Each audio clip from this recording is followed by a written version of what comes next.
దేవజనులు యోగ్య స్థితికి బರಬೇಕು. సంఘం అనేది ఆయనకు యోగ్య స్థితికి రావాలి.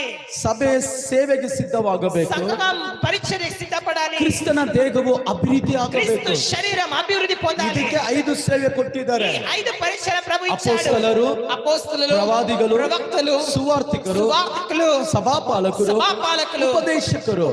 ಈ 5 ಸೇವೆ ನಡೆದಾನೆ ಮಾತ್ರನೇ ಸಭೆ ಅಭಿವೃದ್ಧಿ ಆಗುತ್ತೆ. ಈ 5 ಪರಿಚರ್ಯ చేస్తేనే సంఘం ఎదిగేది. ನೋಡಿ, ಸಭೆಯಲ್ಲಿ ಒಬ್ಬ ಪಾಸ್ಟರ್ ನ ಇಕ್ಕಿದ್ದಾರೆ. సంఘంలో ఒక పాస్టర్ గారు పెట్టినారు. ಪಾಸ್ಟರ್ ಎಲ್ಲ ಸೇವೆ ಮಾಡಕ್ಕೆ ಸಾಧ್ಯ ಆಗದು. కానీ పాస్టర్ అన్ని సేవ చేయడం సాధ్యం కానీ అవ్వదు. ಎಲ್ಲ ನಾನು ಒಬ್ಬನೇ ಮಾಡಿದ್ರೆ ಬೇಗ ಪರಲೋಕ ಹೋಗ್ತೀನಿ ಅಂತ ಅರ್ಥ. ఇవన్నీ ఒక్కరే చేస్తే త్వరగా పరలోకానికి ಸಭೆಯಲ್ಲಿ 5 ರೀತಿಯಾದ ದಾರಿ ದೇವರು ಇಟ್ಟಿದ್ದಾರೆ. సంఘానికి 5 రకమైన మార్గాలు ప్రభు పెట్టాడు. ನಿಮ್ಮ ಕೈ ತೋರಿಸಿ, మీ చేతులు చూపించండి. ತೋರಿಸ್ರಮ್ಮ, ಕೈ ಇರೋರು ಮಾತ್ರ చూపించండి అమ్మా.